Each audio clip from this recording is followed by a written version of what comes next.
After Hayu's shift ended, she and Bam walked side by side down a quiet, dimly lit street. The night air was cool, brushing against their skin like a secret neither of them wanted to speak aloud. For a while, silence stretched between them, not uncomfortable, but heavy, filled with words left unsaid. Finally, without looking at him, Hayu broke it. "It's been a while," she said softly. Bam's answer was calm, almost detached. "Yeah, it has." That was it. Just that. The simplicity of his tone made her frown. "That's all. After all this time." She stole a glance at him from the corner of her eye. "He looks even better now." His suit fit perfectly, hairstyled like he'd walked straight out of a magazine. "While I couldn't sleep because he kept showing up in my dreams, he's out here looking like that." Her thoughts turned sharp and bitter. Who dresses like this just to go to work? Before she could stop herself, she blurted, "Is there someone you're trying to impress?"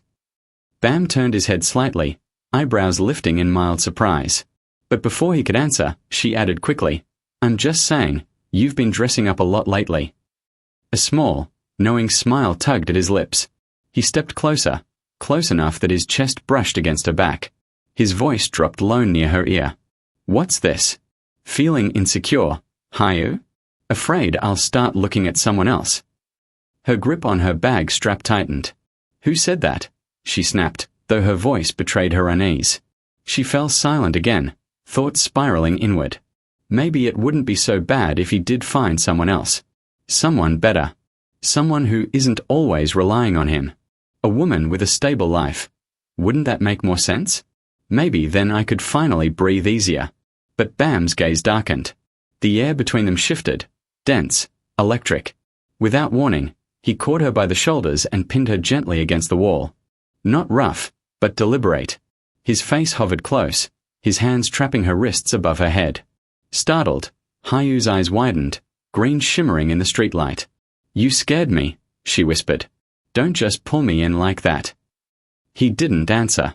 His stare deepened, heavy and unreadable. Then, silently, he guided her trembling hands to the top button of his shirt and pressed them there.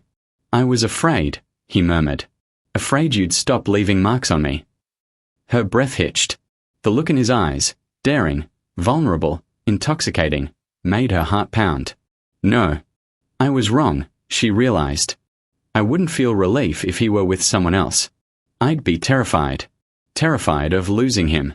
Her lips brushed against his neck, her breath warm against his skin. Then she bit down, harder this time. He exhaled, half a groan, half a laugh. "Higher," he whispered, and she obeyed, tracing his skin again with trembling lips. He pulled her closer, one hand behind her head. "Someone might see us," she murmured, breathless. "Then they'll know," he replied.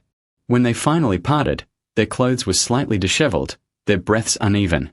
Hayu wiped her lips, cheeks flushed. Bam stood there with a lazy smirk, his neck covered in faint lipstick marks. "Oh," he teased, "now you're not afraid no more." Elsewhere, inside the chairman's office, Director Bark stood blocking his path. The room was silent, save for the faint hum of the air conditioner. "What do you want?" The chairman's voice was cold, cutting through the quiet. She laughed dryly, looking away. "You're the only man I know who can look at the mother of his child like that." He said nothing, face expressionless, gaze fixed on her like stone.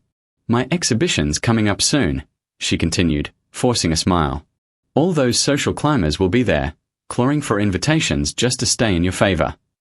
Her voice softened. "I'm not asking you to come. I still have some pride left."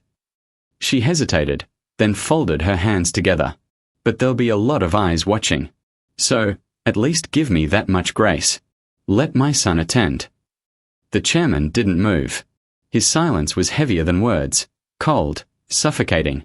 She could feel her voice begin to tremble. But still, she pressed on, unable to stop herself. "What do you want me to do?" Her voice trembled, caught between anger and heartbreak. "Stand there all alone, no husband, no child, and let everyone see just how broken this family is." Her tone hardened, each word sharper than the last. "I can live as a woman abandoned by her husband, but I refuse to live as a mother separated from her child." Still, he didn't react. Not even a flicker crossed the chairman's face. She drew in a shaky breath, steadying herself. I heard you've been teaching him management lately, since you brought him into the company. You must have known a day like this would come. It's a public event, the perfect stage to present him. It'll be good for him, too. The chairman turned toward the door, silent as ever. Just before stepping out, he stopped and said flatly, "Do it then." 3 words. Nothing more. Director Bark's eyes widened. For a second, she couldn't believe it. As he reached the door, she called after him, voice breaking. "Taiju." He paused but didn't look back. "Be good to him," she pleaded. "He's not like you. He's soft. He gets hurt easily." But the door was already open. A moment later, he was gone, leaving only silence and the faint echo of her words. She stood there staring at the empty doorway until even his shadow disappeared. The next day, Hayu sat on the edge of her bed, phone pressed to her ear. On the other end, a man's irritated voice barked, "I'm telling you, this job isn't for women. Even the men struggle to keep up." Hayu's voice was soft but steady. "Still, I'll try my best."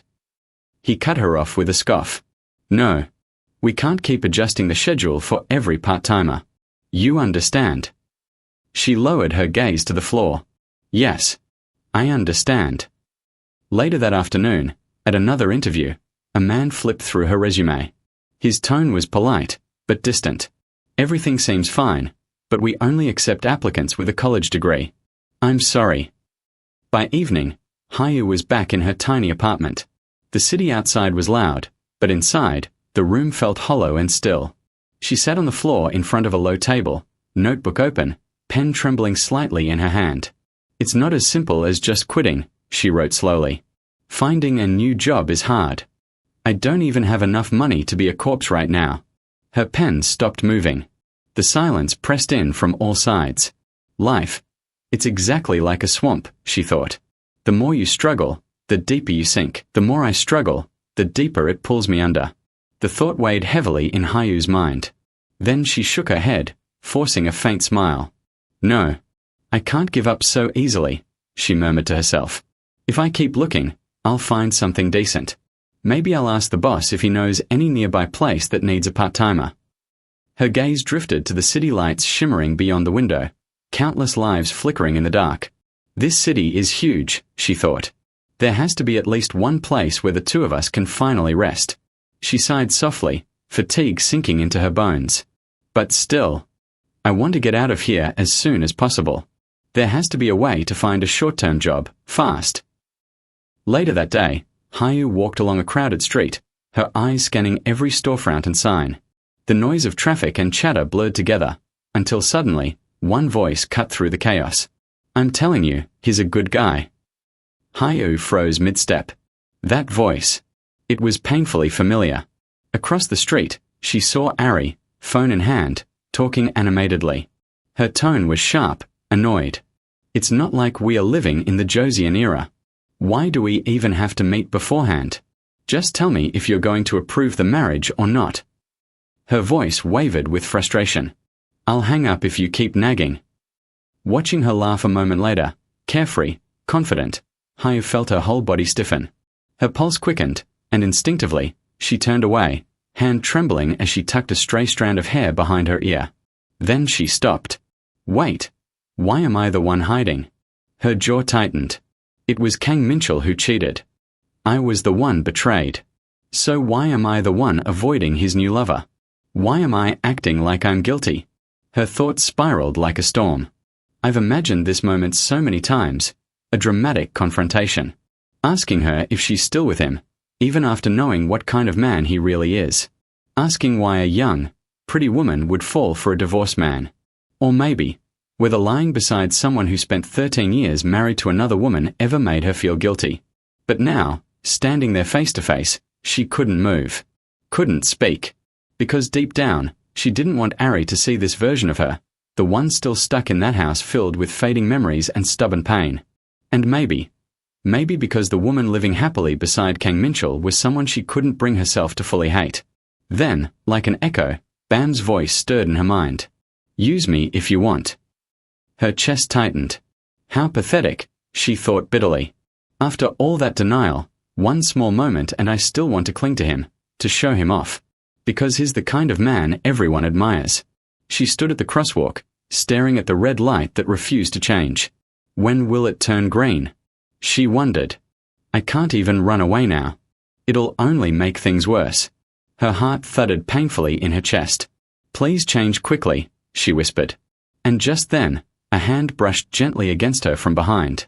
She froze, breath catching, heart racing. A quiet gasp escaped her lips.